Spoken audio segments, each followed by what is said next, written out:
Quelle est votre histoire de voir l'état mental de quelqu'un se dégrader? Ma mère avait un cancer et à la toute fin, peut-être les 2 dernières semaines, il y a eu une détérioration très rapide de son état mental. Au début, elle disait quelque chose d'un peu bizarre, comme si elle avait eu quelques crises et je pense qu'elle avait entendu parler d'une croisière en Méditerranée à la télévision, alors elle a soudainement dit « J'ai les tremblements de la Méditerranée, c'est comme ça », et elle a bougé ses bras en un clin d'œil. Au bout de quelques secondes, elle a dit « Jésus, je perds la boule » et nous avons tous, moi, elle, ma sœur et mon père, eu un rire triste ensemble. Ces petites choses ont duré une semaine, puis elle a commencé à parler aux gens et à commenter des choses qui n'étaient pas là, mais elle savait que son esprit lui jouait des tours. Je me souviens que mon oncle, son frère, est venu de Floride pour lui dire au revoir et il lui a fallu quelques minutes pour réaliser qu'elle ne l'imaginait pas. Elle est morte quelques jours plus tard. Ces 2 semaines ont été très dures pour moi, qui avait 15 ans, d'autant plus que le jour de son 49e anniversaire, 5 semaines seulement avant, elle semblait en parfaite santé. Je savais bien sûr qu'elle avait un cancer, mais il semblait qu'elle s'en sortirait. Je n'y ai pas pensé depuis longtemps. C'était difficile à écrire. Le fait qu'elle ait pu reconnaître que son état mental se détériorait rend la situation encore plus triste. Je suis désolé que vous ayez tous vécu cela. Ma mère s'est aussi détériorée assez rapidement à la fin, métastatique, cancer partout. Elle était confuse dans les histoires qu'elle racontait souvent parce qu'elle ne se souvenait plus, ou elle oubliait des mots au milieu d'une phrase. Il semblait qu'elle en était parfois inconsciente. Elle avait très peur des choses qu'elle ne pouvait pas mettre en mots, et elle a commencé à parler de sa rencontre avec sa mère, qui est morte il y a presque 30 ans, dans notre maison. 2 jours avant sa mort, elle demandait à ma tante ce qu'elle prenait pour dîner, et le lendemain, elle a cessé de communiquer. La dernière chose que je l'ai entendue dire était je ne sais pas quand je lui ai demandé où elle avait mal, et elle est morte le lendemain matin. Ma mère était une personne très bavarde, et l'entendre se taire a été le plus grand signe, d'une certaine manière. Elle avait 63 ans.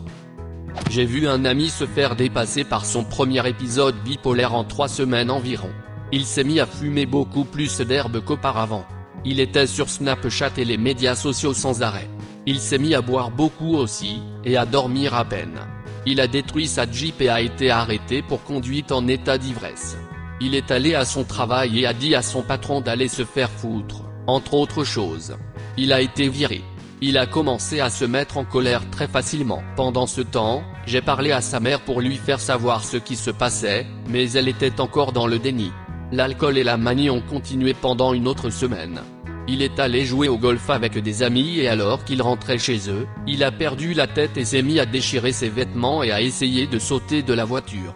Ils se sont arrêtés et il a crié pour que quelqu'un le tue.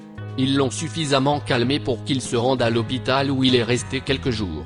Tout cela s'est passé en 3 semaines. Il va mieux maintenant, ce qui est vraiment bon à voir.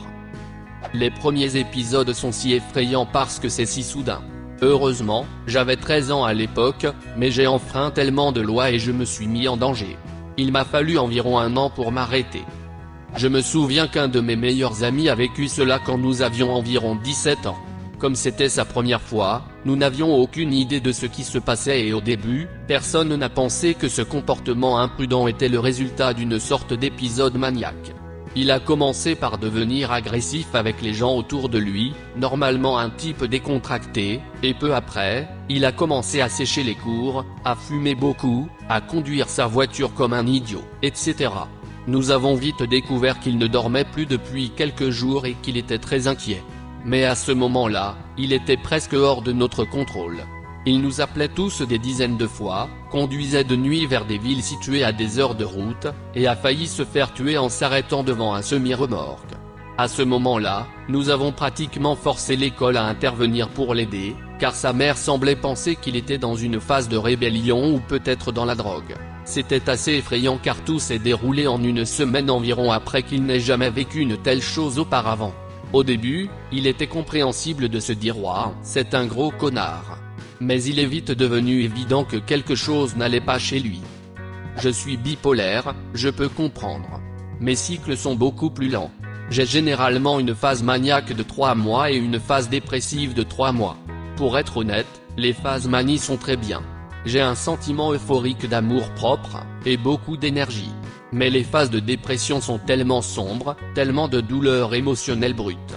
Chaque minute d'éveil est utilisée pour réfléchir à la manière la plus efficace de mettre fin à ma vie. Je sais toujours quand les creux arrivent parce que j'ai une migraine d'une semaine pendant les phases de transition.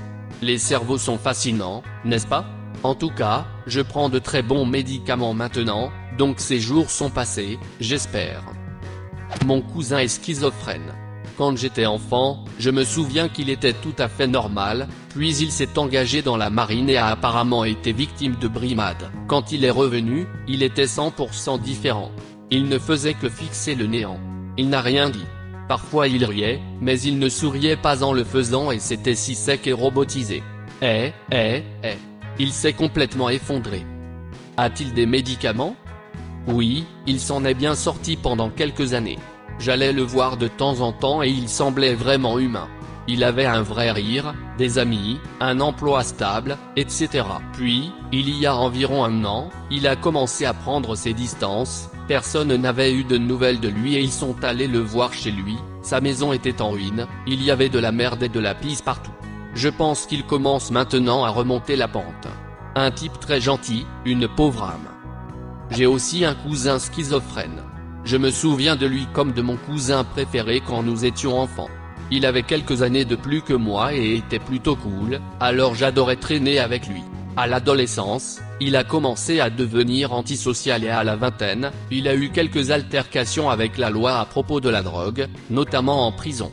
Il a été accusé de viol mais a nié et le tribunal a jugé que c'était une fausse accusation, mais cela l'a affecté. Il a été un homme très perturbé pendant plusieurs années. Il a environ 40 ans maintenant. Il a été diagnostiqué et a reçu des médicaments et maintenant il semble être moitié homme, moitié machine. Cordial et respectueux, mais il se sent juste un peu à l'écart, comme s'il était ailleurs. Je peux comprendre cela, cependant, car en tant que personne souffrant d'un trouble de la personnalité schizoïde, je suis probablement plus à l'écart que lui. Il est intéressant de voir comment on dit que le risque génétique de schizophrénie est plus élevé si un membre de votre famille est atteint de schizophrénie. Au moins, il peut être traité, mais là encore, son trouble risque bien plus de gâcher sa vie. Je vis avec mon frère adulte qui est schizophrène. Pas de médicaments, pas de thérapie, pas de traitement du tout, il pense qu'il n'en a pas besoin. Après des années passées à le traiter, lui qui semble appartenir à toutes les branches de l'armée, aux agences gouvernementales, à la police locale, et qui devient extrêmement menaçant, rabaissant et violent à chaque fois qu'il est interrogé ou appelé à faire quoi que ce soit, cela a vraiment fait des ravages sur moi. C'est une maladie insidieuse, mais elle a atteint un point tel que je ne me soucie même plus de ce qui lui arrive, je souhaite juste qu'il disparaisse de ma vie. J'ai l'impression de vivre avec un démon, et c'est absolument horrible de vivre avec lui.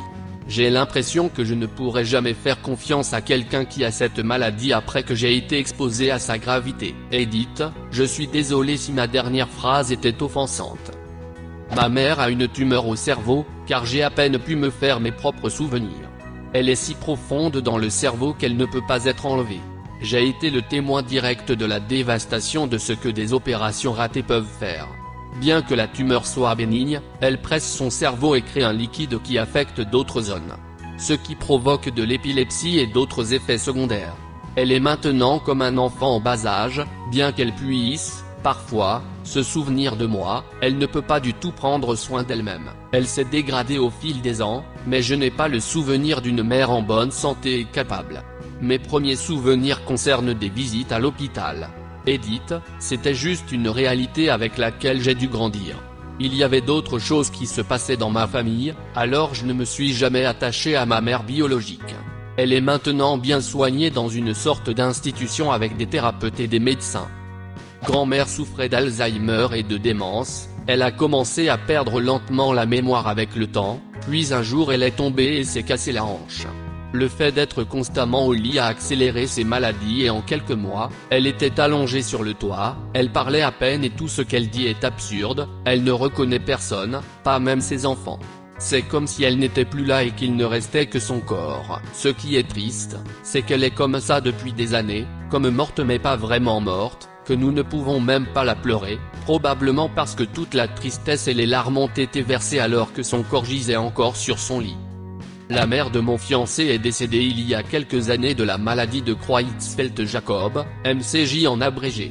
La MCJ est plus communément appelée maladie de la vache folle, même si ce n'est pas la même chose. La MCJ n'arrive qu'aux humains et la vache folle est une maladie bovine. La MCJ survient lorsque ces protéines dans votre cerveau, appelées prions, deviennent folles et commencent à se replier et transforment votre cerveau en fromage suisse. Il n'y a pas de remède et cette maladie est très rare. Seulement quelques centaines de cas par an. Elle était en parfaite santé, à l'exception du diabète, mais elle n'a eu aucune complication avec son diabète. Puis, sortie de nulle part, elle a commencé à avoir des problèmes de mémoire et à avoir des sautes d'humeur. Elle est allée chez le médecin, mais ils n'ont pas réussi à trouver ce que c'était. Ce n'est qu'environ un mois plus tard qu'un spécialiste a diagnostiqué la MCJ. Elle est passée de l'état de santé complet à l'incapacité de bouger ses bras et ses jambes, de contrôler ses fonctions volontaires et involontaires, puis est morte en 8 mois. C'était extrêmement dur pour mon fiancé de voir sa mère perdre tout ce qui faisait d'elle ce qu'elle était. Sa propre mère et son propre père ont dû la voir se détériorer également. C'était tout simplement horrible pour toute la famille. Avez-vous déjà vu l'état mental d'une personne se détériorer rapidement? Laissez un commentaire. Et abonnez-vous à cette chaîne si vous voulez voir plus de vidéos même.